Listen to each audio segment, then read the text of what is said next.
నమస్తే, welcome to Suman TV Warangal. ఈ రోజు వరంగల్ లో ఉన్నానండి నేను, శివనగర్ ఏరియాలో. యాక్చువల్ గా రాత్రి తెల్లవారుజామున 3 గంటల ప్రాంతంలో ఇక్కడ 2-3 ఫర్నిచర్ షాప్స్ ఉంటాయండి మనకి. ఈ షాప్స్ లలో అసలు ఎక్కడ ప్రారంభమైందో తెలియదు, కానీ ఒక అగ్ని జ్వాల అనేది అయితే రేకెత్తింది.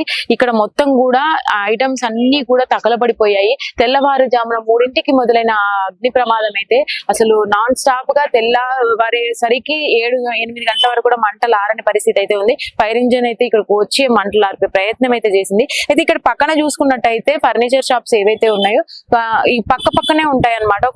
ఒక రకమేమో సెకండ్ హ్యాండ్ ఫర్నిచర్స్ ది, ఒకటేమో మెయిన్ ఫర్నిచర్ షోరూమ్ ఉంది. అయితే అటు పక్కన మద్యం అమ్మే దుకాణాలు అయితే ఉన్నాయి. దాని వలన ఏమైనా అటాక్ ఏమైనా జరిగిందా దీని మీద, అంటే ఏదైనా మద్యపానం సేవించి ఎవరైనా ఆకతాయిలు చేసి ఉంటారా అనేది అయితే ఇంకా తెలియాల్సి అయితే ఉంది. ఇప్పుడు మనం అదే ప్రదేశంలో ఉన్నాము. ఇక్కడ చూసుకున్నట్టయితే ఫర్నిచర్ మొత్తం కూడా ధ్వంసమైనట్టుగా తెలుస్తుంది. అసలు భారీ ఎత్తున అంటున్నారు. దాదాపుగా పక్కనే గోన సంచుల షాప్ ఉండడం వల్ల వాళ్ళది కూడా స్టాక్ మొత్తం కూడా కాలిపోయింది అంటున్నారు. దాదాపుగా 10 లక్షల వరకు కూడా ఆస్తి నష్టం జరిగిందని అయితే వీళ్ళు వాపోతున్నారు. ఏదేమైనా కారణం ఏదైనా కానివ్వండి, ఇప్పుడున్న సిచ్యువేషన్స్ లలో ఒక వ్యాపారాన్ని పెట్టుకొని నడిపే పరిస్థితి అయితే లేదు. ఎప్పుడు ఏం జరుగుతుందో కూడా అర్థం కాని సిచ్యువేషన్స్ లలో ఉంటున్నాం మనము. ఇప్పుడు మీరు చూడొచ్చు విజువల్స్ లలో ఇక్కడ మొత్తం అంటుకుపోయినవి అన్ని కూడా మనకి కనిపిస్తున్నాయి. విజువల్స్ లలో దాదాపుగా అన్ని కూడా కాలిపోయినాయి. పక్కన ఫర్నిచర్ షాప్ లో కూడా మనకి ఆ అద్దాల దగ్గర నుంచి ప్రతి ఒక్కటి కూడా కాలినట్టుగా కనిపిస్తుంది. ఎంతవరకు డ్యామేజ్ అయింది అనేది అయితే తెలియాల్సి ఉంది. ఇంకా కూడా లోపల ఐటమ్స్ ఎంతవరకు కాలినాయి అనేది కూడా తెలియాలి. బయట పరిస్థితి మాత్రం ఇది అండి.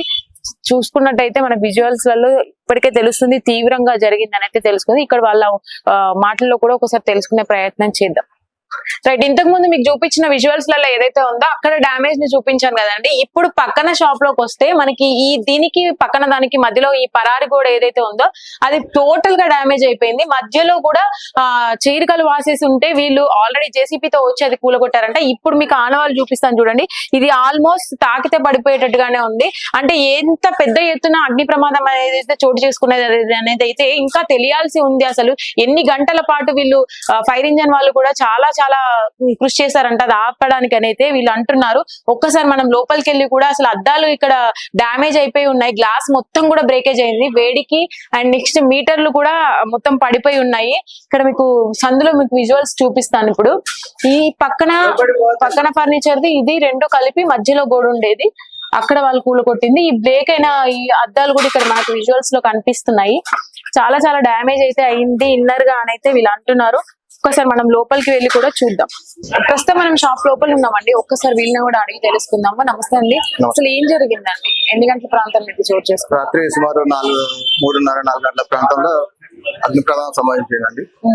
చాలా పెద్ద ఎత్తున సంభవించింది. పక్క వంటి మొత్తం గిన్నెస్ ఉంది, అది ఎట్లా అనుకుంది తెలియదు కానీ అక్కడి నుంచి స్టార్ట్ అయింది. అక్కడి నుంచి స్టార్ట్ అయింది. మొత్తం దాని చల్లి ఇటు వ్యాపించింది. మొత్తం టోటల్ మా షాప్ కూడా మొన్ననే మొత్తం అంతా రినోవేషన్ చేసిన మొత్తం టోటల్ మొత్తం అంతా అక్కడి నుంచి డ్యామేజ్ అయ్యి లోపలికి మీరు కూడా వచ్చారంట. అంటే వెంటిలేటర్ గోడ నుంచి వెంటిలేటర్ లోపల మొత్తం గ్లాస్ మొత్తం డ్యామేజ్ అయిపోయింది. గ్లాస్ కూడా మొత్తం వాల్ కొంచెం మొత్తం పడిపోయింది. గ్లాస్ మొత్తం బాగా వైరింగ్ కూడా మొత్తం టోటల్ కాలిపోయింది అన్నట్టు. ఎంత కాలిపోయింది అంటే చెప్పలేము. మొత్తం ఒక్కొక్క వైర్ టోటల్ మొత్తం అన్ని తీసి చేస్తే గానీ మన ఏం అయిందో తెలియదు. స్టార్టింగ్ చెల్లి మొత్తం టోటల్ 8:30కి మేము షాప్ క్లోజ్ చేసేస్తాం. మేము షట్టర్ వేస్తూనే ఉంటాం. ఆల్రెడీ మందు తాగడానికి వచ్చి ఇక్కడ కూర్చొని సిగరెట్లు తాగడం వేయడం జరగడం అది అయింది. అట్లా అంటే తెల్లవారుజామున 3ంటికి స్టార్ట్ అయింది కదా. దాదాపుగా పెట్రోలింగ్ వాళ్ళు తిరుగుతూనే ఉంటారు. మద్యం షాపులు కూడా 11 గంటల వరకు పోలీసులు కూడా వచ్చి ఇక్కడ రైడింగ్ చేసేది. షాపు ఓపెన్ ఉన్నప్పుడే రైడింగ్ చేసేది. ఇక్కడ తాగద్దు అని చెప్పేది. ఆయన కూడా ఎవరు పట్టించుకోవచ్చు. పోలీసులు జస్ట్ అట్లా వచ్చి భయం చెప్పి ఎమ్మటే వెళ్ళిపోయేది అంతే తప్ప ఇక్కడ తాగద్దు బయట కూర్చో తాగద్దు అని ఎవరు చెప్పారు. అట్లా వాళ్ళ కలిసి అయిపోయింది ఇక్కడ. అంటే ఎవరైనా ఆకతాయిలు చేసిన పనే అంటారు. ఓకే, మీకైతే డామేజ్ లెవెల్ అయితే పూర్తి స్థాయిలో ఉంది. అసలు మళ్ళీ కూడా స్టార్టింగ్ నుంచి చేయాల్సి వస్తుంది. స్టార్టింగ్ నుంచి మీటర్ కూడా ఆల్మోస్ట్ మొత్తం కాలిపోయింది. దాన్ని కూడా మళ్ళీ మేము కరెంట్ ఆఫీసర్లకు ఫోన్ చేసి మాట్లాడి మళ్ళీ కొత్తగా పెట్టిస్తాం. అధికారులు ఎవరైనా వచ్చి చూసారంటే? ఎవరు రాదు. ఇప్పటివరకు ఎవరు రాలేదు. రైట్.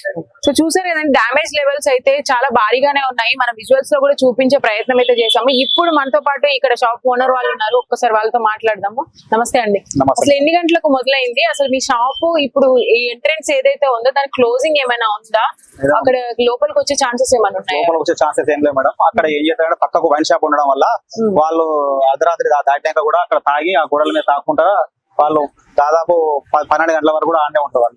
పెట్రోలింగ్ వాళ్ళు వస్తూ పోతూ ఉంటారు కదా. పెట్రోలింగ్ వాళ్ళది ఏం ప్రాబ్లం లేదు. అంటే వాళ్ళు తాగి వాళ్ళు అక్కడ ఆ సందులో పోయి తాగుతా ఉంటారు. ఆహా. తాగడం వల్ల వాళ్ళు ఏమైనా పడేయడం వల్ల అందులో కొన్ని కలర్ పెయింట్ డబ్బాలు, టర్పంటైల్స్ అవి ఉంటాయి. అది కాలడం వల్ల ఇంత ఘోరం జరిగిందని చెప్పి అనుకుంటున్నాం. అయితే మీకు చెక్కలు షాప్ అయి ఉండడం వల్ల మొత్తం ఐటమ్స్ అన్ని కూడా బయటనే ఉంచేస్తారు మీరు? లేదు ఆ, మేడం. పరారి కూడా లోపలనే ఉంచుతారా అన్ని లోపల షెడ్ లోపల షెడ్ పక్కకు ఉంటాయి, బయట ఉంటాయి. అదే బయటనే ఉంటాయి బయటనే కాబట్టి అది అటాక్ అవ్వడము తొందరగా చెక్కకు ఆనుకునే ఉంటది అని పాత కర్ర కాబట్టి తొందరగా అడ్డుకోవడం జరిగింది. మీ దగ్గర ఐటమ్స్ ఏమేమి ఉండేనండి యాక్చువల్ గా? అందులో ఓన్లీ కర్రనే ఉంటాయి. ఓన్లీ కర్ర ఐటమ్స్. కర్ర ఉన్న లోపల మన మోటార్లు మిషన్లు ఉంటాయి, దుబ్బడ పట్టే మిషన్లు, ప్లస్ ఒక కటింగ్ అవి చిన్న చిన్న కటింగ్ మిషన్లు, పేపర్ మిషన్లు అవి ఉంటాయి. ఈ అగ్ని ప్రమాదం చోటు చేసుకున్న తర్వాత ఎన్ని గంటలు పట్టింది దానికి ఆర్పడానికి కూడా మనకి? మనం ఆర్పడానికి దాదాపు 4 గంటలు పట్టింది. 4 గంటలు. 4 గంటలు పట్టింది. అది చెక్ అవ్వడం వల్ల ఏంటది? మనది తొందరగా ఆరిపోయింది మేడం. వెనక వాళ్ళది బారదాం ఉండడం వల్ల చాలా లేట్ అక్కడ నుంచి అటు స్ప్రెడ్ స్ప్రెడ్ అయిపోయింది. అయిపోయింది. స్ప్రెడ్ కావడం వల్ల చాలా లేట్ మీకు వాళ్ళకి మధ్యన ఏమైనా గోడ మధ్యలో గోడ ఉండే కానీ మార్నింగ్ ఏమైందంటే మనది కూడా రేకుల షెడ్ ఉండే, ఇటువంటి షెడ్. ఆ షెడ్ లో వాటర్ కరెక్ట్ లోపల పోదలేవు అని చెప్పి ఏం చేసిందంటే వాళ్ళు జేసీబీ పెట్టి కూల కొట్టి ఇటు గోడ ఆ మంటలు బాగా ఎగిసిపోవడం వల్ల పొద్దుగాల మంటలు బాగా పైకి లేచేసరికి ఆ గోడ కూల కొట్టింది. గోడ వల్ల మంటలు అనేది ఎక్కువ లేవకుండా అవి లోపలికి అయిపోయినాయి. అట్లా ఓకే. 4 గంటల సమయం పట్టింది. 4 గంటల సమయం. ఇప్పుడు డ్యామేజ్ లెవెల్స్ ఏ లెవెల్ లో ఉన్నాయంటున్నారు? దాదాపు నా అయితే 4 లక్షల నుంచి 5 లక్షల వరకు. వాళ్ళ వెనుక వాళ్ళే 6 లక్షల నుంచి 10 లక్షల లోపు ఇది అంచనా ప్రకారం.